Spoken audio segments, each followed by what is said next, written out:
ಆತ್ಮೀಯ ಪಾಲಕರೆಲ್ಲರಿಗೂ ನಮಸ್ಕಾರ, ಶುಭೋದಯ ಎಲ್ಲರಿಗೂ. ವಿಡಿಯೋ ಮಾಡೋ ಉದ್ದೇಶ ಕೆಲವೊಂದು ವಿಚಾರಗಳು ತಮ್ಮಲ್ಲಿ ವ್ಯಕ್ತಪಡಿಸಿದ್ದೀನಿ. ಡ್ಯಾನ್ಸ್ ಸಂಬಂಧಪಟ್ಟ ಮತ್ತು ಮಕ್ಕಳ ಸಂಬಂಧಪಟ್ಟ ಮಕ್ಕಳಲ್ಲಿ ಏನು ಕೊರತೆ ಮತ್ತು ಲೋಪದೋಷಗಳ ಬಗ್ಗೆ, ಯಾವ ಥರ ಕಲಿಬೇಕು, ಯಾವ ಥರ ತಯಾರಾಗಬೇಕು ಅದ್ರ ಬಗ್ಗೆ ತಮ್ಮಲ್ಲಿ ವ್ಯಕ್ತಪಡಿಸಿದ್ದೀನಿ. ಆತ್ಮೀಯ ಪಾಲಕರೇ, ತಮಗೆ ತಿಳಿದ ಹಾಗೆ ನಮ್ಮ ಡ್ಯಾನ್ಸ್ ಕ್ಲಾಸ್ ಬಂದು 4 ವರ್ಷದಿಂದ ಸ್ಟಾರ್ಟ್ ಮಾಡಿ ಈಗ ರನ್ನಲ್ಲಿದೆ. ಸ್ಟಾರ್ ಹೊಂಟಿದೆ ಡ್ಯಾನ್ಸ್ ಅಕಾಡೆಮಿ. ಸೊ ಇದು ಜಿ ಕನ್ನಡ ತನಕ ಹೋಗಿದೆ. ಸೊ ಇಲ್ಲಿ ನಮ್ಮ ತಾಲೂಕಲ್ಲಿ ಯಾವ ಥರ ಯಾರನ್ನು ಇಂಪ್ರೂವ್ ಮಾಡಿಲ್ಲ. ಸೊ ನಾವು ಇಂಪ್ರೂವ್ ಮಾಡ್ಕೋತೀವಿ. ಸೊ ನಿಮ್ಮೆಲ್ಲರ ಆಶೀರ್ವಾದ, ನಿಮ್ಮ ಸಪೋರ್ಟು, ಈ ಸಪೋರ್ಟ್ ಮಾಡೋದ್ರಿಂದ ಮಕ್ಕಳು ಎಲ್ಲ ಕಡೆ ಭಾಗವಹಿಸಿ ಎಲ್ಲ ಕಡೆ ಹೋಗಿ ಬರ್ತಿದ್ದಾರೆ. ಸೊ ಎಲ್ಲ ಮಕ್ಕಳೂ ಆಸೆ, ನಾನು ಟಿ ವಿಯಲ್ಲಿ ಬರಬೇಕು, ನಾನು ಪ್ರೋಗ್ರಾಮಲ್ಲಿ ಹೋಗಬೇಕು, ನಾನು ಒಂದು ಏನಾದರೂ ಸಾಧನೆ ಮಾಡಬೇಕು ಅನ್ನೋ ಥರ ಮಕ್ಕಳಲ್ಲಿ ಇರ್ತದೆ. ಸೊ ಹಲವಾರು ಕ್ಷೇತ್ರ, ಸಂಗೀತ, ಸ್ಪೋರ್ಟ್ಸ, ಶಿಕ್ಷಣ, ಡ್ಯಾನ್ಸ್, ಸೊ ಇಂಥದ್ದು ಏನೇನೋ ಇರ್ತವೆ ಮಕ್ಕಳಲ್ಲಿ. ಸೊ ಮಕ್ಕಳಿಗೆ ಯಾವ ಥರ ತಯಾರು ಮಾಡ್ಕೊಂಡ್ರೆ ಆ ಮಗುವಲ್ಲಿ ಯಾವ ಥರ ಟ್ಯಾಲೆಂಟ್ ಅದನ್ನು ನೋಡ್ಕೋಬೇಕು. ಫಸ್ಟ್ ಆಫ್ ಆಲ್ ಆ ಮಗುವಿಗೆ ಯಾವ ಥರ ತಯಾರಾಗ್ತದೆ, ನಾವು ಏನು ಮಾಡಬೇಕು, ಈ ಮಗುವಿನ ಫ್ರೆಶರ್ ಹಾಕ್ತಾರೆ ಕಲಿತದಿಲ್ಲೋ ಅನ್ನೋ ಥರ ಪಾಲಕರು ತಿಳ್ಕೊಬೇಕು. ಕೆಲವೊಬ್ರು ಏನು ಮಾಡ್ತಾರೆ, ಸಡನ್ಲಿ ಶಿಕ್ಷಣದ ಕಡೆಗೆ ಗಮನ ಕೊಡ್ತೀರಿ, ಕೆಲವೊಬ್ಬರು ಸ್ಪೋರ್ಟ್ಸ್ ಕಡೆ ಗಮನ ಕೊಡ್ತೀರಿ, ಕೆಲವೊಬ್ಬರು ಸಂಗೀತ ಕಡೆ ಗಮನ ಕೊಡ್ತೀರಿ, ಕೆಲವೊಬ್ಬರು ಡ್ಯಾನ್ಸ್ ಕಡೆ ಗಮನ ಕೊಡ್ತೀರಿ. ಸೊ ಅವ್ರವ್ರ ವಿಚಾರಕ್ಕೆ ತಕ್ಕಂಗೆ ಹಾಗೆ ಯಾವತ್ತೂ ಮಕ್ಕಳಿಗೆ ಫ್ರೆಶರ್ ಹಾಕ್ಬೇಡ್ರಿ. ಅವ್ರು ಏನು ಕಲಿತಾರೋ ಅನ್ನೋದ್ರ ಬಗ್ಗೆ ಬಿಟ್ಬಿಡ್ರಿ.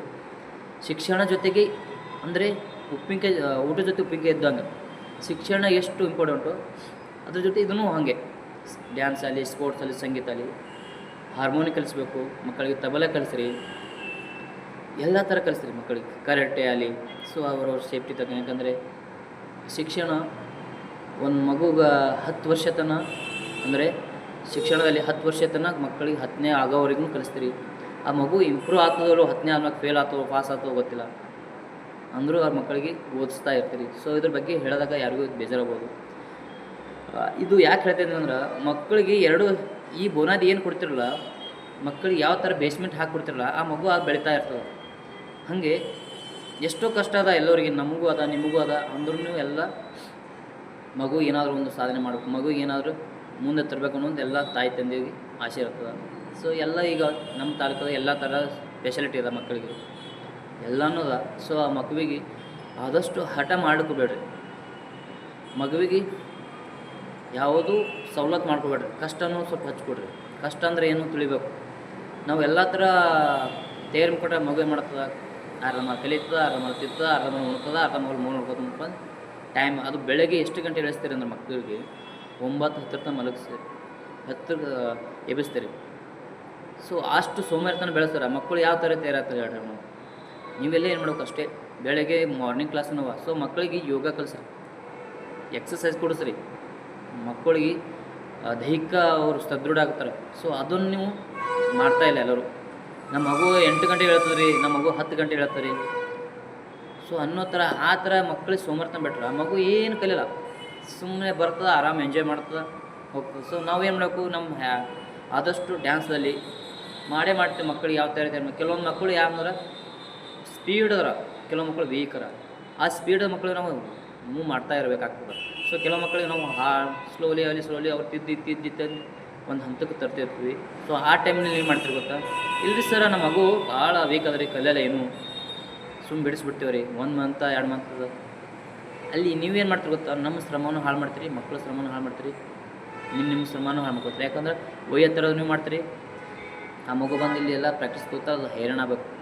ಹೈರಾಣಾಗಿ ಹಾಗಾಗಿ ಸ್ವಲ್ಪ ಹಂತಕ್ಕೆ ಬಂದುಬಿಡ್ತದೆ. ಯಾಕಂದ್ರೆ ಕೆಲವು ಮಕ್ಕಳು ಭಾಳ ಡ್ಯಾನ್ಸಲ್ಲಿ ಭಾಳ ಹುಚ್ಚಿರ್ತದೆ. ಆ ಮಗು ಮಾಡ್ತದೆ ಸಡನ್ಲಿ ಅಡಾಪ್ಟ್ ಆಗಿಬಿಡ್ತದೆ. ಅಡಾಪ್ಟ್ ಆಗಿ ಆ ಕೆಲವೊಂದು ನಮ್ಮದು ಓಲ್ಡ್ ಸ್ಟೂಡೆಂಟ್ ಗ್ರೂಪ್ ಅಂದ್ರೆ ಸುಮ್ಮನೆ ಸಾಮಾನ್ಯ ಮಾತಿಲ್ಲ. ಮಂಗಳೂರು, ಬೆಂಗಳೂರು, ಆಮೇಲೆ ಉಡುಪಿ, ದಾವಣಗೆರೆ, ಹುಬ್ಬಳ್ಳಿ, ಕಲಬುರಗಿ, ಜಿ ಕನ್ನಡ, ಸಾಮಾನ್ಯ ಮಾತಲ್ಲ, ಎಲ್ಲ ಕಡೆ ಹೋಗಿ ಅಟೆಂಡ್ ಆಗಿ ಅಲ್ಲಿ ಕಲ್ಚರ್, ಸಂಸ್ಕೃತ ತಿಳ್ಕೊಂಬರ್ತದೆ. ಅಲ್ಲಿ ಸ್ಟೇಜ್ ಮ್ಯಾಗೆ ಯಾವ ಥರ ಪರ್ಫಾರ್ಮೆನ್ಸ್ ಬರಬೇಕು, ಯಾವ ಥರ ನಾನು ತಯಾರಾಗಿ ಹೋಗಬೇಕು, ಅದ್ರ ಬಗ್ಗೆ ಎಲ್ಲ ತಿಳ್ಕೊಂಬರ್ತದೆ. ಸೊ ನಾವು ಹೋಗೋದೋಗನ ಪ್ರೈಜ್ ಹುಡ್ಕೋದು ದೊಡ್ಡದಲ್ಲ, ಅಲ್ಲಿನ ವಿಚಾರಗಳು ತಿಳ್ಬೇಕು. ಅಲ್ಲಿ ಯಾವ ಥರ ಕಲಿಕೆ ಅದ, ಯಾವ ಥರ ಮಕ್ಕಳು ಮೇಕಪ್ ಮಾಡ್ಕೋತಾರೆ, ಯಾವ ಥರ ಡ್ರೆಸ್ ಹಾಕೋತಾರೆ, ಅದ್ರ ಬಗ್ಗೆ ಎಲ್ಲ ಕಲಿದು ಬರ್ತೀನಿ. ಸೊ ನಾನು ಅದನ್ನೇ ಮಕ್ಕಳಿಗೆ ಗೈಡ್ ಕೊಡ್ತೀನಿ. ನಾನು 10 ಸಾರಿ ಹೋದ್ರೂ 10 ಸಾರಿ ಸೋತು ಬಂದೀನಿ, ಆದರೆ ಕಲಿತು ಬಂದೀನಿ, ಅಲ್ಲಿ ಅನುಭವ ಪಡ್ಕೊಂಡು ಬಂದೆವು. ಮಕ್ಕಳು ಅನುಭವ ಪಡೆದಾರೆ. ಈಗ ಓನಾಗಿ ತಮ್ಮೇ ಕ್ಲಾಸ್ಗಳು ಅಟೆಂಡ್ ಮಾಡ್ಕೊಂಡು ತಾವೇ ತಯಾರು ಮಾಡ್ಕೋತಾರೆ. ಈ ಥರ ಮಕ್ಕಳಿಗೆ ತಮ್ಮಲ್ಲಿ ತಮ್ಮಬೇಕು. ಸೊ ನಾವು ಏನು ಮಾಡ್ತೀವಿ ಪಾಲಕರು, ಸಡನ್ಲಿ ಒಂದೇ ತಿಂಗಳ ಕಲಿತು ನಮ್ಮ ಮಗನೂ ಟಿವಿಯಾಗಿ ಬರಲಿ ಸರ್, ನಮ್ಮ ಕಾರ್ಯಕ್ರಮದಲ್ಲಿ ಭಾಗವಹಿಸ್ಬೇಕು ಸರ್ ಅನ್ನೋ ಥರ ಮೈಂಡ್ ಇದಿರ್ತದೆ. ಆಮೇಲೆ ಏನು ಮಾಡ್ತೀರಿ, ಹೆಚ್ಚು ಕಲಿಯೋಣ ಮಕ್ಕಳು, ಡ್ಯಾನ್ಸ್ ಕಲಿಯೋಣ, ಊಟನೇ ಮಾಡಲ್ಲ ಸರ್. ಆಮೇಲೆ ಹೋಮ್ವರ್ಕ್ನು ಮಾಡಲ್ಲ ರೀ, ಸೇರೇ ಬರೀ ತಿರುಗಾಡತ್ತನ್ರಿ, ಬರೀ ಡ್ಯಾನ್ಸ್ ಹುಚ್ಚಿಡೋದ್ರಿ ಅನ್ನೋ ಥರ ನಿಮ್ಮ ಎಲ್ಲರ ಮೈಂಡ್ ಹಂಗದ. ಹೌದು ರೀ, ಯಾಕಂದ್ರೆ ನಮ್ಮ ಮಕ್ಕಳಿಗೆ ನಾವು ನಮ್ಮ ಡ್ಯಾನ್ಸ್ ಕ್ಲಾಸ್ ಇಂಪ್ರೂವ್ ಮಾಡ್ಕೊಂಡು, ನಮ್ಮ ಮಕ್ಕಳು ಇಂಪ್ರೂವ್ ಮಾಡ್ಕೊಂಡು ಒಂದು ವೇದಿಕೆ ಹೋಗ್ಬೇಕಾದ್ರೆ ನಮ್ಮದು ವಿಚಾರಗಳಿರ್ತದೆ. ಶಿಕ್ಷಣ ಅವ್ರವ್ರು ಸಂಬಂಧಪಟ್ಟದ್ದು. ನೀವು ಏನು ಮನೆಯಲ್ಲಿ ಯಾವ ಥರ ಟ್ರೀಟ್ ಮಾಡ್ತೀರಿ, ಯಾವ ಥರ ಮಕ್ಕಳಿಗೆ ಗಮನ ಹರಿಸ್ತೀರಿ, ಅದು ನಿಮ್ಮ ಮೇಲೆ ಡಿಪೆಂಡ್ ಬಿಟ್ಟು. ನೀವೇನು ಮಾಡ್ತೀರಿ, ಬೆಳಗ್ಗೆ ಎದ್ದು 10 to 12 ತನಕ ಮೊಬೈಲ್ ಕೊಟ್ಬಿಡ್ತೀರಿ, ಮೊಬೈಲ್ ಹಿಡ್ಕೊಂಡು ಮಲ್ಕೊಂಡ್ಬಿಡ್ತದೆ. ಬೆಳಗ್ಗೆ 12 ತನಕ ಮಲ್ಕೊಂಡು ಎಬ್ಬಬೇಕು. ಅದು ಏನು ಮಾಡ್ದಂಗೆ ಹೇಳ್ರಿ. ಸೊ ನೀವು ಅದನ್ನು ಅಬ್ಸರ್ವ್ ಮಾಡಬೇಕು, ಪಾಲಕರ ಜವಾಬ್ದಾರಿ ಇರ್ತದೆ. ಅದು ನಿಮಗೇನು ಮಾಡ್ತೀರಿ, ನನ್ನ ಮ್ಯಾಗೆ ಹೇಳ್ಬಿಡ್ತೀರಿ, ಸರ್ ನಮ್ಮ ಮಗ ಓದಲ್ಗೇನ್ರಿ, ನೀವೇ ಸ್ವಲ್ಪ ಹೇಳ್ರಿ ಅವನಿಗೆ ಅನ್ನೋ ಥರ ನೀವು ಬೆಳೆಸ್ಬಿಟ್ರಿ ಮಕ್ಕಳಿಗೆ. ಅದು ಎಲ್ಲ ಮಾಡಬೇಡಿ. ಮಕ್ಕಳಿಗೆ ಇವಾಗೆ ಬುನಾದಿ ಏನಿರ್ತದೆ, ಈಗ ಮಕ್ಕಳು ಕಲಿಯೋದಲ್ಲ, ಇವಾಗೆ ಎಲ್ಲ ಮುಂದೆ 10-11 ವರ್ಷ ಆದ ಮೂಲಕ, ಆಮೇಲೆ 10ನೇ ಮುಗಿದ ಮೂಲಕ 12 ವರ್ಷದ ಮಕ್ಕಳು ಕಲಿಯೋಕ್ಕಾಗಲ್ಲ. ಸ್ಪೆಷಲಿ ಹುಡುಗಿಯರು ಹುಡುಗರು ಅವಾಗ ಏನಾಗ್ತದೆ, ಜಸ್ಟ್ ಸುಮ್ಮನೆ ನಮ್ಮದು ವೇಟ್ ಲಾಸ್ ಮಾಡೋ ಸಲುವಾಗಿ, ಮೈಂಡ್ ಡೈವರ್ಟ್ ಆಗೋ ಸಲುವಾಗಿ, ಮೈಂಡ್ ಫ್ರೆಶ್ ಆಗೋ ಸಲುವಾಗಿ, ಸೊ ಅವಾಗ ಕಲಿಯೋಕೆ ಅಷ್ಟೇ ಯೂಸ್ ಆಗ್ತದೆ. ಸೊ ಇವಾಗ ಏನಾಗ್ತದೆ, ಬಟ್ ಮಕ್ಕಳಿಗೆ ಎಲ್ಲ ಥರ ಜಿಮ್ನಾಸ್ಟಿಕ್ ಕಲಿಬೇಕು, ಭರತನಾಟ್ಯ ಕಲಿಬೇಕು, ಹಿಪ್ ಹಾಪ್ ಡ್ಯಾನ್ಸ್ ಕಲಿಬೇಕು, ಆಮೇಲೆ ಇಂಡಿಯನ್ ಕಲ್ಚರ್ ಆ್ಯಕ್ಟಿವಿಟಿಗಳೇನೋ ಎಲ್ಲ ಕಲಿಬೇಕು. ಸೊ ಇವೆಲ್ಲ ಕಲಿತಾಗ ಮಕ್ಕಳು ಸೊ ತಾನಾಗಿ ಎಲ್ಲದೂ ತಮ್ಮ ಕಲೆ ಎಲ್ಲ ವ್ಯಕ್ತಪಡಿಸ್ತಾರೆ. ಸಪೋಸ್ ಈಗ ನಮ್ಮಲ್ಲಿ ಆರಾಧ್ಯನ ಒಂದು 4 ವರ್ಷ 3 ವರ್ಷ ಹುಡುಗಿದಾರೆ. ಸೊ ಇವಾಗ ಅವ್ರ ಪೇರೆಂಟ್ಸ್ಗಳು ಯಾವ ಥರ ತಯಾರು ಮಾಡ್ತಾರೆ ಅಂದ್ರೆ, ಲೆಗ್ ಮೂಮೆಂಟ್ಸ್ ಈಗ ಅದು ಜಸ್ಟ್ ಎಂಜಾಯ್ ಮಾಡೋಕೆ, ಅಂದ್ರೆ ಅಂಗನವಾಡಿಗೆ ಹೋಗೋ ಮಗು, ಆ ಮಗು ಈ ಥರ ಈಗ ಬಂದು ಎಲ್ಲ ಥರ ಹ್ಯಾಂಡ್ ಬ್ಯಾಂಡ್ ಮಾಡ್ಕೊಂಡು, ಸೊ ಬಾಡಿ ಪೂರ ಬೆಂಡ್ ಆಗ್ತದೆ ಅವಿದು. ಆಮೇಲೆ ಲೆಗ್ ಮೂಮೆಂಟ್ಸ್ಗಳು ಫುಲ್ ಸ್ಕ್ವೇರ್ ಫೀಟ್ ಆಗ್ತದೆ. ಸೊ ಈ ಥರ ಮಗು ಹೀಗೆ ತಯಾರಾಗ್ತದೆ. ಸೊ ಈಗ ಅದು ಮಗು ಯಾವ ಥರ ಬೆಳೀತದೆ ಗೊತ್ತಿಲ್ಲ, ಮುಂದೆ ಪಾಲಕರು ಯಾವ ಥರ ಸಪೋರ್ಟ್ ಕೊಡ್ತಿಲ್ಲ. ಬಟ್ ನಾ ಸಪೋರ್ಟ್ ಕೊಡ್ತಾಯಿದ್ದೀನಿ ಎಲ್ಲ ಥರ ಮಕ್ಕಳು, ಯಾವ ಮಗುನೂ ವೀಕ್ ಮಾಡಲ್ಲ. ಆದರೆ ಕಲಿಕೆಯಲ್ಲಿ ಏನದು ಮಗು ಅಂದ್ರೆ, ಕೆಲವು ಮಕ್ಕಳು ಸ್ಪೀಡ್ ಕಲಿತಾರೆ, ಕೆಲವು ಮಕ್ಕಳು ಸ್ಲೋ ಕಲ್ಕೋತ ಹೋಗ್ತಾ ಇರ್ತಾರೆ. ಸೊ ಇದು ಪಾಲಕರು ಅಬ್ಸರ್ವ್ ಮಾಡಿರಿ. ನಮ್ಮ ಮಗ ಕಲಿತಾ ಇದ್ದಾನೆ, ನಮ್ಮ ಮಗ ಕಲಿತಾನೆ. ಸೊ ಅದು ನೀವು ಏನು ಮಾಡಬೇಕು, ಮಗನಿಗೆ ಖುಷಿಯಾಗಿ ಯಾವ ಥರ ಮನೆಯಲ್ಲಿ ಆ ಮಕ್ಕಳ ಜೊತೆಯಲ್ಲಿ ನಕ್ಕೋತಿರ್ತೀರೋ, ಆ ಮಗು ಅಲ್ಲಿ ನಿಮ್ಮ ಜೊತೆ ಬೆರೀತದೆ. ನೀವೇನು ಮಾಡ್ತೀರಿ, ಮಗು ಎಕ್ದಮ್ ಸ್ಟ್ರೈಕ್ ಮಾಡೋದು, ಆ ಮಗು ಮ್ಯಾಗ ದರ್ಪ ಮಾಡೋದು, ಆ ಮಗು ಏನು ಕಲಿಯೋಕ್ಕಾಗಲ್ಲ. ಸೊ ಅದಕ್ಕಾಗಿ ನೀವೇನು ಮಾಡಬೇಕು ಪಾಲಕರು, ಆದಷ್ಟು ಎಲ್ಲ ಯಾವುದೇ ಇರ್ಲಕ್ಕ ಶಿಕ್ಷಣ ಜೊತೆಗೆ ಎಲ್ಲ ಥರ ಪರ್ಟಿಕ್ಯುಲರ್ಗೆ ಡ್ಯಾನ್ಸ, ಸಂಗೀತ, ಕರಾಟೆ, ಸ್ಪೋರ್ಟ್ಸ ಇವೆಲ್ಲ ಮೇನ್ದಾಗ ಭಾಗವಹಿಸೋಕ್ಕೆ ಅವಕಾಶ ಮಾಡಿಕೊಡ್ರಿ.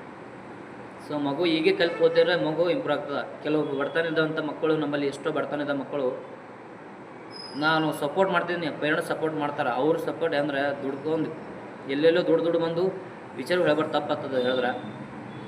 ನಿಮಗೆಲ್ಲ ಸವಲತ್ತಿದ್ರೂ ಕಲಿಸೋದಾಗಲ್ಲ. ಕೆಲವು ಬಡ್ರ ಮಕ್ಕಳು ಎಲ್ಲ ಸವಲತ್ತದ, ಅವ್ರಿಗೆ ಕಲಿಸ್ಬೇಕು ಅನ್ನೋ ಹಂಬಲಿರ್ತದೆ.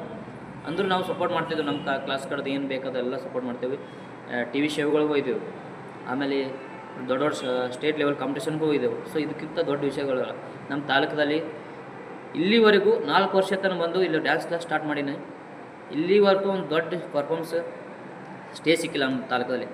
ಇಲ್ಲಿ ಹೆಂಗಂದ್ರೆ ಅವ್ರವ್ರ ವಿಚಾರಗಳು ಬೆಳೆಸ್ಕೊಡ್ಬಾರ ಅನ್ನೋ ಒಂದು ಇದು. ಸೊ ಎಲ್ಲ ಪಾಲಕರು ಸಪೋರ್ಟ್ ಮಾಡಿದ್ರೆ ನಮ್ಮ ಮಗು ಒಂದು ಹಂತಕ್ಕೆ ಹೋಗ್ತದೆ. 100% ನಾನು ಮಾಡ್ತೇನೆ.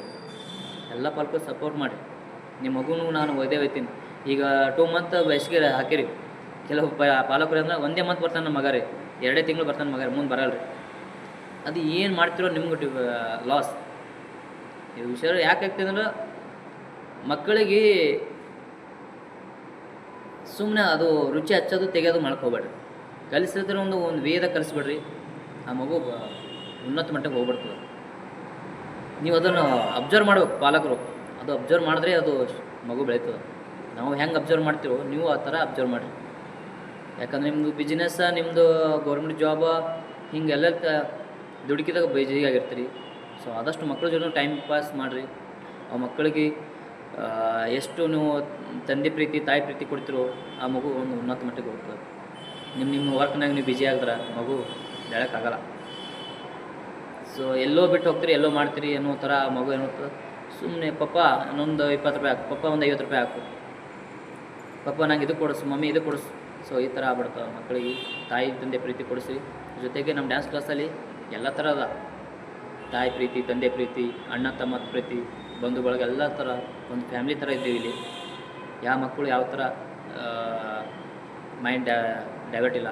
ಒಳ್ಳೆಯ ಅಣ್ಣ ತಂಗಿ ತಮ್ಮ ಅಕ್ಕ ತಮ್ಮ ಎಲ್ಲೋ ಥರ ಪ್ರೀತಿ ಪ್ರೇಮದ. ಸೊ ಹಲವಾರು ಮಕ್ಕಳು ನಮ್ಮಲ್ಲಿ ಕಲ್ತು ಹೋದ್ರೆ. ಸೊ ಇನ್ನೂವರೆಗೂ ನಮ್ಮಲ್ಲಿ ಹೋದ ಮಕ್ಕಳು ಬೇರೆ ಬೇರೆ ಸ್ಟೇಟ್ ಲೆವೆಲ್ ಹೋದಾಗ 2 ದಿನ 3 ದಿನ ನಮ್ಮಲ್ಲಿ ಬೀಳ್ತಾವೆ. ಸೊ ಈ ಓಲ್ಡ್ ಸ್ಟೂಡೆಂಟ್ ಪೇರೆಂಟ್ಸ್ಗಳು ನಮಗೆ ಎಷ್ಟು ಸಪೋರ್ಟ್ ಮಾಡ್ತಾರೆ ಅಂದರೆ ಅವ್ರಿಗೆ ಎಷ್ಟು ಹೇಳಿದ್ರು ಥ್ಯಾಂಕ್ಸ್ ತಪ್ಪಲ್ಲ. ಯಾಕಂದ್ರೆ 2 ದಿನ 3 ದಿನ ಯಾವ ಪಾಲಕರು ಬಿಟ್ಟಿರೋಕ್ಕಾಗಲ್ಲ, ಮಕ್ಕಳು ಬಿಟ್ಟಿರೋಕ್ಕಾಗಲ್ಲ. ಸೊ ಅಂಥ ಮಕ್ಕಳು ನಮ್ಮಲ್ಲಿ ಬಿಟ್ಟು ಇರೋದ ಮಕ್ಕಳು ನಮ್ಮಲ್ಲಿ ಇರ್ತಂದ್ರೆ ಸೊ ನಾವು ಯಾವ ಥರ ಮಕ್ಕಳಿಗೆ ಪ್ರಿಪ್ರೇಷನ್ ಕೊಡ್ತಾಯಿದ್ರು ನೀವೇ ವಿಚಾರ ಮಾಡಿರಿ. ಸೊ ಆಲ್ಮೋಸ್ಟ್ ಏನು ನೋಡಿರ್ಬೇಕು ನೀವು ವಿಡಿಯೋಗಳು ಅಲ್ಲಿ ನಮ್ಮ ಮಕ್ಕಳದು. ಸೊ ಇಲ್ಲಿ ಏನು ಸಪೋರ್ಟೇ ಮಾಡಲ್ಲ ನಮಗೆ, ನಮ್ಮ ಮಕ್ಕಳಿಗೆ, ನಮಗಾಗಲಿ, ನಮ್ಮ ಕ್ಲಾಸಿಗಾಗಲಿ. ಸೊ ಆದಷ್ಟು ಸಪೋರ್ಟ್ ಮಾಡಿದ್ರೆ ನಾವು ಉನ್ನತ ಮಟ್ಟಿಗೆ ಹೋಗ್ತೀವಿ, ನಮ್ಮ ಅಬ್ಜೆಕ್ಟಿವ್ ಉನ್ನತ ಮಟ್ಟಿಗೆ ಬೆಳೀತದೆ. ಸೊ ಶಿಕ್ಷಣದಲ್ಲಿ ವೀಕ್, ಸ್ಪೋರ್ಟ್ಸಲ್ಲಿ ವೀಕ, ಸಂಗೀತದಲ್ಲಿ ವೀಕ, ಡ್ಯಾನ್ಸಲ್ಲಿ ಇವಾಗ ನಾವು ಪ್ರೆಸೆಂಟ್ ಮಾಡ್ತಾಯಿದ್ದೀವಿ ನಮ್ಮ ಕ್ಲಾಸ್ ಕಡೆದು. ಶಿಕ್ಷಣದಲ್ಲಿ ಏನು ಇಂಪಾರ್ಟೆಂಟ್ ಅಂದ್ರೆ ಜಾಬ್ಗಳು ಹಲವಾರು ಇದ್ರೂ ನಮ್ಗೆ ಹೆಂಗಂದ್ರೆ ಅದು ಹೇಳಬೇಡ್ಬಿಡ್ರಿ ಪ್ರಾಬ್ಲಮ್ ಆಗ್ತದೆ. ಸೊ ಇಲ್ಲಿಂದ ಸ್ವಲ್ಪ ವಿಚಾರಗಳು ನಾವು ಹೇಳ್ತಾಯಿದ್ವಿ, ಮಕ್ಕಳಿಗೆ ಒಳ್ಳೆ ಕಲಿಕೆ ಕೊಡಿಸ್ರಿ. ನಾವು ಒಳ್ಳೆ ಪ್ರಯತ್ನ ಮಾಡ್ತಿದ್ವಿ, ಸಪೋರ್ಟ್ ಕೊಡ್ರಿ ಆದಷ್ಟು. ಈಗ ನೆಕ್ಸ್ಟ್ ಮಂತ್ ನಾನು ದೊಡ್ಡ ಪ್ರೋಗ್ರಾಮ್ ಮಾಡ್ಕೋಬೇಕಂತ ಪ್ಲ್ಯಾನ್ ಅದ. ಆ ಪ್ರೋಗ್ರಾಮ್ಗೆ ಸ್ಟೇಟ್ ಲೆವೆಲ್ ಕಾಂಪಿಟೇಷನ್ ಮಾಡ್ಬೇಕಂತ ಪ್ಲ್ಯಾನ್ ಅದ. ಸೊ ಸಪೋರ್ಟ್ ಮಾಡಿದ್ರೆ ನಮ್ಮ ಮಕ್ಕಳು ನಮ್ಮ ತಾಲೂಕಿನ ಹೆಸರು ಬರ್ತದೆ.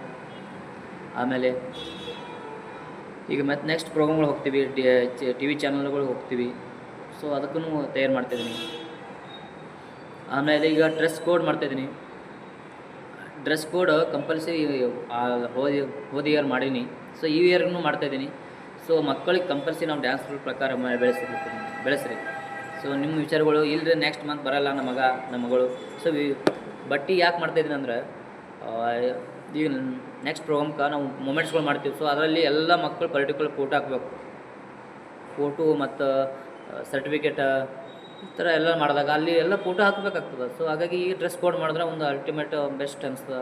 ಸೊ ಎಲ್ಲ ಬೇರೆ ಕಡೆ ಹಿಂಗಂದ್ರೆ ಎಲ್ಲ ಪೇರೆಂಟ್ಸ್ಗಳು ಸಪೋರ್ಟ್ ಮಾಡ್ತಾರೆ. ಎಲ್ಲ ತಾಯಿ ತಂದೆಗಳು ಹೆಂಗಂದ್ರೆ ಇರಲಿ ನಮ್ಮ ಮಗನೂ ಬೆಳಿಬೇಕು, ನಮ್ಮ ಮಕ್ಕಳು ಬೆಳಿಬೇಕು, ಮುಂದೆ ಬರಬೇಕು ಅನ್ನೋ ಒಂದು ಇರುತ್ತೆ. ಸೊ ಇವಾಗ ನಮ್ಮ ಮಕ್ಕಳಿಗೆ ಸ್ವಲ್ಪ ನಮ್ಮ ಪಾಲಕರಿಗೆ ಈ ವಿಚಾರಗಳು ತಿಳಿಯತ್ತದ, ಡ್ಯಾನ್ಸ್ ಮಾಡಬೇಕು, ಮಕ್ಕಳು ಮುಂದೆ ಬರಬೇಕು ಅನ್ನೋದು. ಸೊ ಆದಷ್ಟು ಮಕ್ಕಳಿಗೆ ತಯಾರು ಮಾಡೋಕ್ಕೆ ಅವಕಾಶ ಮಾಡಿಕೊಡಿ, ನನಗೂ ಸಪೋರ್ಟ್ ಮಾಡಿಕೊಡ್ರಿ. ಹಾಗೆ ಮಂತ್ಲಿ ಫೀಸ್ ಕಟ್ಟಿರಿ.